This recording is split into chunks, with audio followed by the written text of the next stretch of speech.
આમોદમાં 6.70 કરોડના તળાવના બ્યુટિફિકેશનની કામગીરીમાં તપાસ કરતા ખામીઓ સામે આવી હતી, જેને લઈને કોન્ટ્રાક્ટરને ખામીઓ અંગે તાકીદ કરવામાં આવી હતી। આમોદ નગરપાલિકાના મુખ્ય અધિકારી, ઉપપ્રમુખ, કારોબારી ચેરમેન, પાલિકાના સદસ્યો તેમજ ટીપીઆઈ કન્સલ્ટન્ટ્સ એન્જિનિયર એજન્સીના કોન્ટ્રાક્ટર તળાવ વિસ્તારની મુલાકાત લઈ કામગીરીનું નિરીક્ષણ કર્યું હતું। સ્થળ તપાસ દરમિયાન અનેક પ્રકારની તકનીકી અને ગુણવત્તા સંબંધિત ખામીઓ સામે આવી હતી। નિરીક્ષણ દરમિયાન કેટલાક સ્થળોએ પેવર બ્લોક બેસી જતા રબર પિચિંગ કામગીરીમાં ક્ષતિઓ, દિવાલોમાં તિરાડો, સેફ્ટી રેલિંગમાં ખામીઓ, ગાર્ડન વિકાસમાં કામગીરીમાં અપૂરતા કામો તેમજ માટી પુરાણમાં ગુણવત્તા વિનાની માટીનો ઉપયોગ થવાની બાબતો ધ્યાન પર આવી હતી। આ તમામ મુદ્દાઓ અંગે સ્થળ ઉપર જ કોન્ટ્રાક્ટરને જરૂરી સુધારા કરવા અને ગુણવત્તા જાળવવા માટે કડક સૂચનાઓ આપવામાં આવી હતી।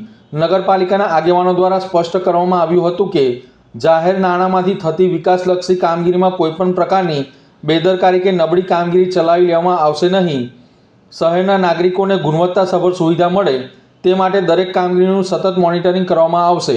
ઉપપ્રમુખે જણાવ્યું હતું કે આગામી ગૌરી વ્રત સહિતના ધાર્મિક અને સામાજિક તહેવારોને ધ્યાનમાં રાખીને કામગીરી ઝડપથી અને યોગ્ય ગુણવત્તા સાથે પૂર્ણ કરવામાં આવે તે જરૂરી છે, જેથી ગ્રામજનોને આ વિકાસ કાર્યોનો લાભ મળી શકે। વધુમાં તેમણે જણાવ્યું હતું કે તળાવના બ્યુટિફિકેશન પ્રોજેક્ટમાં કોઈપણ પ્રકારની છૂટછાટ આપવામાં આવશે નહીં।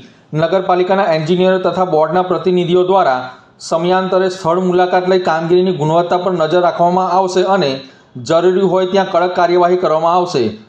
આ સ્થળ તપાસની સ્પષ્ટ બન્યું છે કે વિકાસ કાર્યોમાં પારદર્શિતા અને ગુણવત્તા જળવાઈ રહે તે માટે નગરપાલિકા સતર્ક બની છે અને નગરજનોના હિતોને સર્વોપરી રાખી કામગીરી આગળ વધારવામાં આવશે તેમ જણાવ્યું હતું।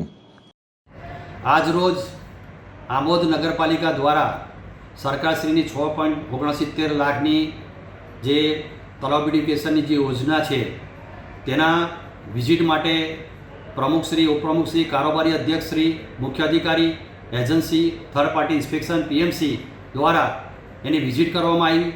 ઘણી બધી ફરિયાદો, અરજીઓ, કમ્પ્લેન થયેલી છે, એને પણ ધ્યાનમાં રાખવામાં આવેલું છે। આ આટલી મોટી યોજના સરકારશ્રીએ જ્યારે આમોદ શહેરને ફાળવેલી હોય રકમ, તો એનો સદુપયોગ થવો જોઈએ અને લોકોને લાભ મળવો જોઈએ। ટૂંક સમયની અંદર ગૌરીવ્રતનો પ્રોગ્રામ ચાલી રહેલો છે હિન્દુ સમાજનો, તેનો લાભ મળવો જોઈએ। આટલી મોટી રકમ ફાળવેલી હોય તો ગામને એનો લાભ મળવો જોઈએ। એ હેતુથી અમે સાઇટ પર વિઝિટ ગયેલા છે। જે કંઈ ઉણપો છે એ એજન્સીને જાણ કરવામાં આવેલી છે। એ એજન્સી જો ટૂંક સમયની અંદર કામગીરી કરીને આપશે તો અમારો સૌનો એક અભિગમ છે કે એનું ઉદ્ઘાટન કરી અને એને ખુલ્લું મૂકવામાં આવે અને આમોદ શહેરની જનતાને એનો લાભ મળે એવા અમે ખૂબ પ્રયત્નશીલ છીએ। આ કામગીરી કેટલા કરોડની છે? આ કામગીરી 6.70 લાખની કામગીરી છે।